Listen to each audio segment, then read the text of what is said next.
noite a todos.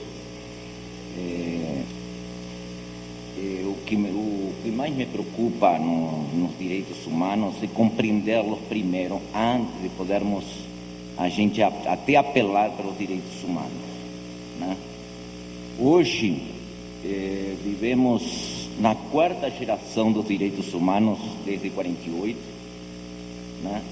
E hoje é mais a internalização dos direitos humanos, né?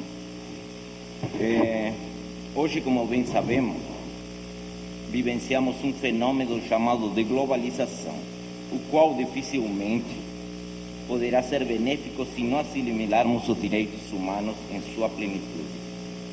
Esta que se traduz em direitos humanos internacionais, né? Ação esta que já está ocorrendo na maioria das nações. Tem ratificado seus tratados vigentes de direitos humanos.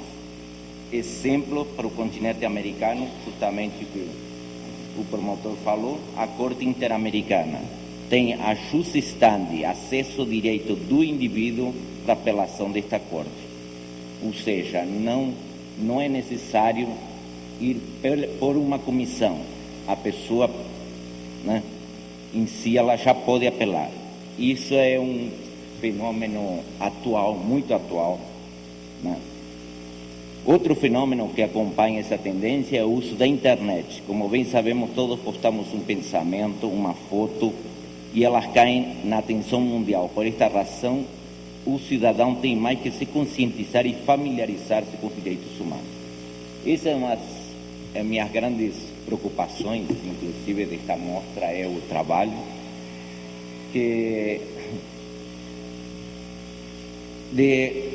entender primeiro direitos humanos, né? Quando a gente fala sobre direitos humanos, né, parece uma coisa afastada da democracia. A democracia e direitos humanos, a meu entender, a meu simples entender, não sou jurista, né, são a mesma coisa. Os direitos humanos são a infraestrutura da democracia. Uma das razões que eu justifico como a Comissão da Verdade, né, é que pela verdade construímos uma democracia forte, né? Na mentira só enfraquece a nós mesmos, né? Principalmente a democracia, né? Só para ver uns tratados principais de direitos humanos que incluem procedimentos de monitoramento internacional. A Convenção Internacional sobre a Eliminação de Discriminação Racial, isso foi em 1965. Praticamente o Brasil e alguns países já tinham entrado em ditaduras. Os tratados internacionais sobre direitos civis e políticos, isso em 1966. A Convenção sobre a Eliminação da Discriminação contra a Mulher, em 1981. A Convenção contra a Tortura e outros tratamentos, punições desumanas e degradantes, isso em 1987. E a Convenção sobre os Direitos da Criança, em 1989. São todos vigentes, atualizados, e o Brasil faz parte desses tratados. Inclusive, o último tratado que fala da criança é que nos pode dar uma ideia de quão difícil é a mudança da lei na maioria de idade penal. Eu, particularmente, sou contra essa mudança da lei. Não adiantaria, principalmente devido à nossa falida estrutura penal, né?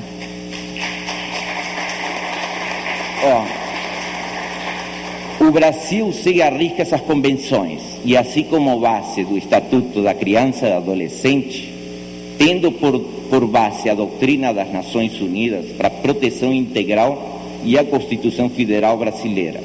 O Estatuto aparece como uma resposta humanitária à injustiça vivida por milhares de crianças e adolescentes em situação de vulnerabilidade, pela precária situação de saúde, da educação e do desrespeito e a liberdade e a dignidade. A convivência familiar e comunitária possibilitando-os ascender ao status de cidadãos. Então não adianta prendermos um adolescente de 16 anos como se fosse um adulto, onde não tem onde se recuperar, né? E a gente achar que isso vai solucionar os crimes de adolescentes, porque quando não utilizam de 16 vão utilizar de 15, quando não de 15, de 13 e assim por diante, né? A responsabilidade dos diferentes poderes, como executivo, legislativo e judiciário, serão mais fortes e legítimas se a maioria entender do que estamos falando, ou seja, de direitos humanos. Nossa democracia, como falou o promotor, nossa democracia também não será plena sem que isto ocorra. Queremos, na realidade, que isto de fato ocorra, queremos realmente essa democracia verdadeira que estamos procurando, pelo menos anelamos. Cabe ao cidadão cumprir seu papel de cidadão com apoio irrestrito do Estado. Os primeiros passos para nós apoderarmos dos direitos humanos como algo nosso e nos darmos o direito de termos direitos, isto significa de ter livre acesso à justiça, segurança, informações e às ações dos órgãos públicos, assim como seus representantes, etc. Algumas ações já ocorrem por parte dos governos federais, estaduais e municipais, embora tímidas, do meu gosto, mas não devemos esquecer principalmente por parte de algumas ONGs que já lutam para que isto ocorra, algumas que já conseguem editar e promover esses acessos. Direitos humanos internacionais, que é o que estou trazendo à tona, é a redefinição da cidadania brasileira. Nossa principal meta na Mostra de Direitos Humanos é promover este tipo de diálogo e divulgar os direitos humanos e trazê-los ao nosso cotidiano, assim como divulgar trabalhos de diferentes comissões, como as que estão presentes hoje. Então, quando estamos conversando sobre direitos, a gente poder ir até a Corte Interamericana, a gente às vezes não sabe como fazê-lo, não entende que os direitos humanos somos nós, somos todos nós, não existe. E a democracia é o regime que se baseia nos direitos humanos. A Constituição brasileira se baseia nos direitos humanos, assim como vários tratados. Então, compreender melhor essa ideia, porque estamos vivendo informações mundiais e situações mundiais, inclusive, né? Estamos interligados com problemas mundiais, né? E temos que entender nós, no Brasil, direitos humanos, nós como cidadãos, tá? Hoje eu ia trazer uma foto, por exemplo, um exemplo só de como a coisa se torna mundial. O grupo Bahá'í, da fé Bahá'í, que é um grupo iraniano que existe aqui no Brasil, inclusive temos aqui em São José e Jacareí, né? Eles lutam pela libertação de 7 Bahá'ís presos no Irã, né?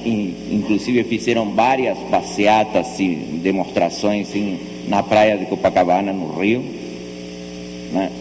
E eles só foram presos porque a fé islâmica não aceita que exista outra fé a não ser a deles, né? Eles só acatam o cristianismo, o judaísmo e só. Os Bahá'í, que é uma minoria, né, sofre penalidades, inclusive os jovens Bahá'í principalmente, né?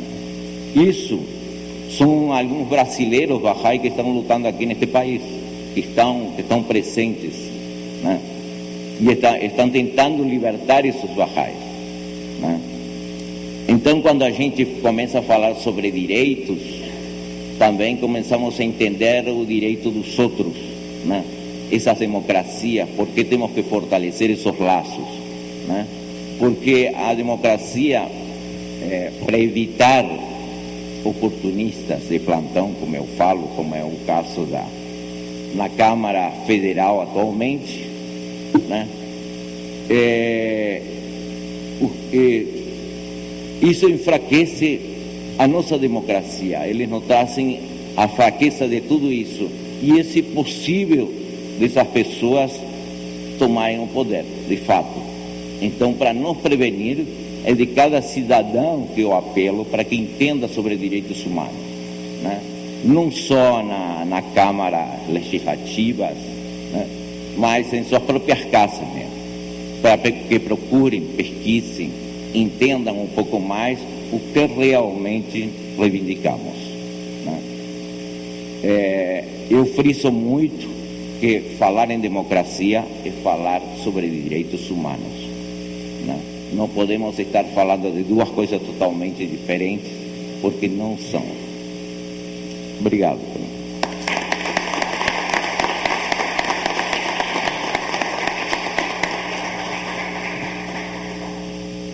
Chegaram só duas questões aqui na mesa.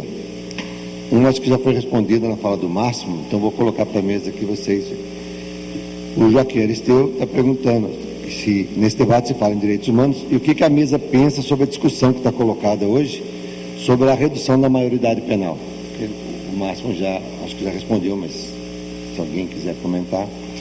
E a outra questão é, considerando as denúncias de abuso dos direitos humanos em Guantánamo, as torturas de guerra por aliados no Oriente Médio, os constantes estupros na Índia, qual país hoje apresenta de fato uma democracia que respeita os direitos humanos? Eu queria passar também a palavra para o procurador, doutor Marlon, que ele vai apresentar um trabalho que o deputado Adriano Diogo trouxe para cá. Se o Adriano já quiser entrar nas respostas. Pronto.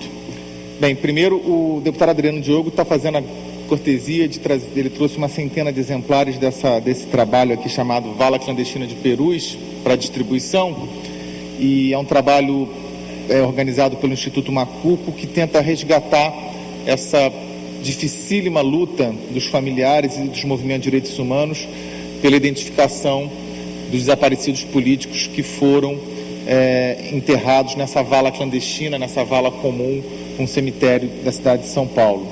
Então há, né, Adriano, acho que uma centena de livros, que eu acho que ao final do nosso encontro aqui pode ser feita uma distribuição ali, uma gentil cortesia do Instituto Macuco e da comissão, me parece, patrocinado pela Comissão de Anistia, com apoio do Adriano Diogo. E sobre a pergunta feita, eu não vou ter resposta. A da maioridade política, não preciso nem dizer, já foi respondido aqui, é evidente que daqui a pouco vão propor que menos 2 anos seja a solução, né? Antes de nascer já seja imputável criminalmente, porque você não resolve o problema e cria uma cortina de fumaça do outro lado, não cria nenhuma política pública que possa ter solução. Então, os estudiosos realmente sérios sabem, não há solução fácil ou fantasiosa. O que existe é você adotar toda uma pauta de promoção da educação e do direito da criança e da adolescência, para você então ter redução da criminalidade nessa faixa etária. Não é com proposta mirabolante. Sem prejuízo de respeitar profundamente a dor e o inconformismo das pessoas que foram vítimas de crimes praticados por crianças e adolescentes. A gente não pode minorar e ser intolerante com esse pensamento daquelas pessoas que sofrem. Eu acho que isso é muito importante, porque é extremamente legítimo que se busque responsáveis e que se busque alternativas para esse cenário que também atinge a sociedade brasileira. Mas o que eu queria falar é da outra pergunta, que é uma pergunta recorrente, né? Normalmente ela vem de uma forma até um pouco mais agressiva, né? Por que eu defendo o direito internacional para o Estado brasileiro se a gente não faz nada em relação ao Guantánamo, vamos falar assim classicamente? Porque a vida democrática, seja interna ou seja internacional, é um processo, é um eterno construir, meus amigos. Não existe nada pronto, acabado. Eu torço pelo dia e tenho a esperança, não sei se vai ser ainda possível, levar, por exemplo, um ex-presidente norte-americano aos tribunais internacionais pelos crimes cometidos no Afeganistão, no Iraque ou em Guantánamo.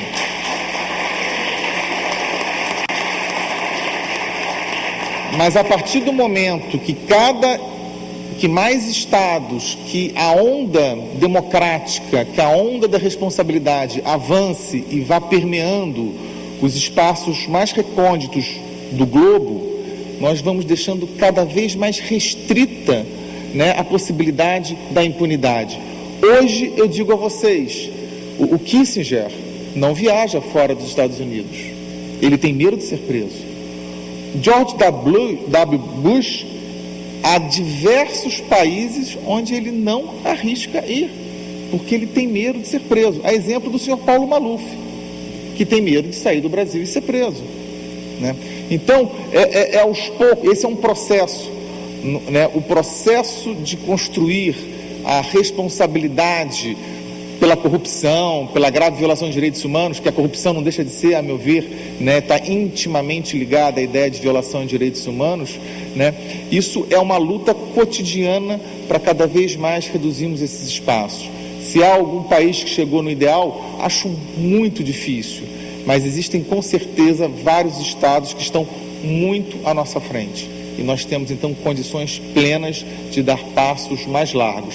Isso não será uma solução do Judiciário ou do Ministério Público. Isso é uma conquista política.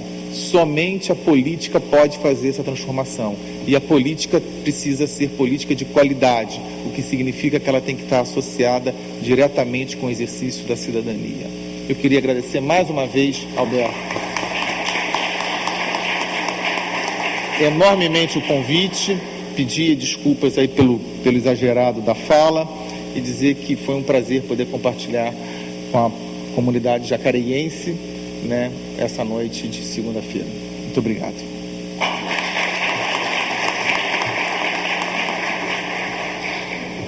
Tem mais duas questões e duas manifestações, né? E agora encerrou. Uma questão: se somos todos iguais, por que as cotas nas universidades e por que as novas leis para proteger índios, negros e gays? E a outra questão, do Paulo Williams: existem modelos jurídicos na América Latina, com Argentina, Uruguai, Chile, que julgam crimes de Estado contra cidadãos em época de ditadura. Podemos considerar ou visualizar tais procedimentos no Brasil? Dá para ter esperança, né? O que levaria os responsáveis para a cadeia, como acontece na Argentina? Então, são as duas questões. Sim. Pedi para responder a primeira pergunta, porque eu tenho feito esse debate em vários lugares e vou expor aqui a minha opinião. A Constituição de 1988 traz a seguinte frase: todos são iguais perante a lei.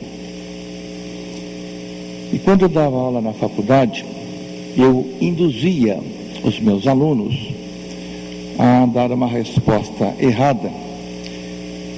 E eu perguntava a eles o seguinte: se a Constituição diz que todos são iguais perante a lei, vocês concordam comigo que então todos devem ser tratados de maneira igualitária?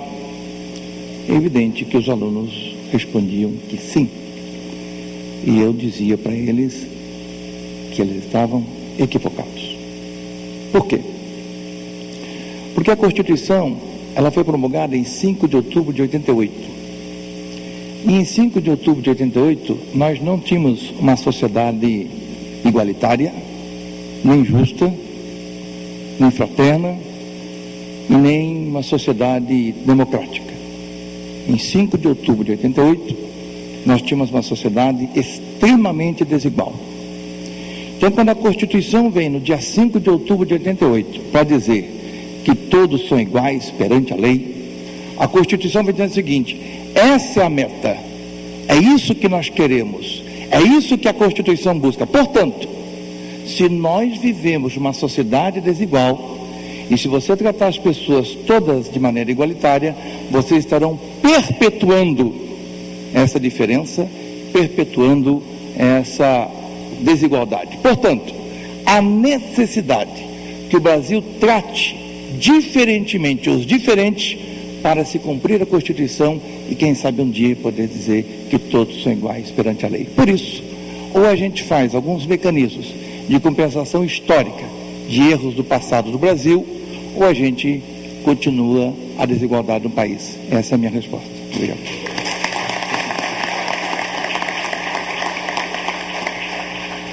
E sobre o modelo jurídico, acho que vai ter que voltar para o Marlon.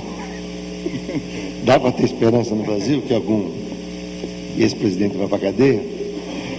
Dá, eu acho que dá. Nós estamos trabalhando para isso, né? Eu posso falar que já propusemos 5 ações criminais semelhantes da Argentina, do Chile. O Uruguai agora está experimentando um terrível retrocesso, fiquem atentos. Um governo de esquerda mudou a Suprema Corte, que tinha uma posição favorável, e agora na matéria de responsabilização pelos crimes da ditadura, o Uruguai está retrocedendo. Está em plena crise lá. E a Corte Interamericana já soltou uma advertência urgente, no caso Guelma, para dizer que isso não pode ser tolerado. O Chile só mudou seu posicionamento depois da condenação da Corte Interamericana, né? E a Argentina houve uma decisão política interna de um presidente, que pode ter 1000 defeitos, mas ele tomou a decisão num determinado momento de que isso deveria ser feito, ser levado adiante. Se alterou a Constituição, se mudou a Constituição, ou seja, houve vontade política de se fazer a justiça uma pauta importante em relação àquelas graves violações de direitos humanos. Aqui no Brasil não houve governo que tenha tido a decisão política de fazer justiça em relação às graves violações de direitos humanos. Por que? Perguntem aos governos, né, ou aos partidos, aqui uma provocação a essa mesa, né, que estão no poder. Alguma explicação há de ter. Eu tenho minhas opiniões, mas isso não são teses universitárias, acadêmicas, apuradas para poder saber. Tenho minhas opiniões.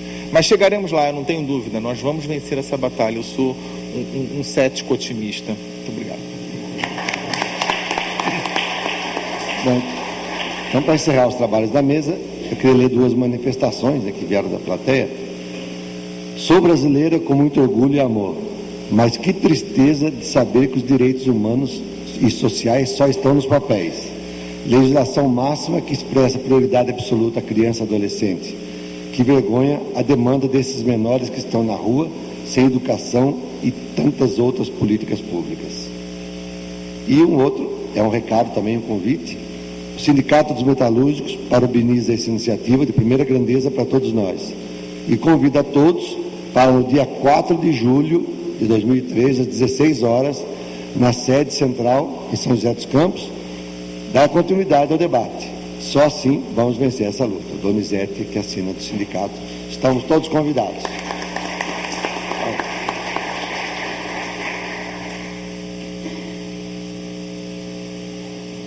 Lembramos aos telespectadores, internautas e pessoas presentes no plenário que a palestra Direitos Humanos em Tempos de Democracia vai estar disponível no nosso site em breve e será reprisada pela TV Câmara no canal 61.4 UHF e no canal 27 da NET.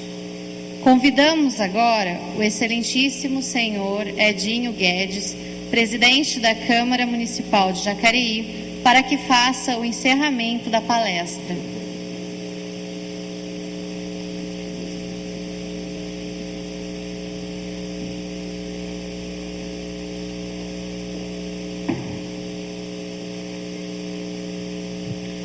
Então, gostaria de agradecer mais uma vez o rico debate e agradecer realmente, acho que a sociedade jacariense em casa hoje se sentiu um pouco mais rica, não só histórica, mas culturalmente, e que possamos levar aí várias interrogações para casa e que essas interrogações frutifiquem em ações, em reflexões e questionamentos.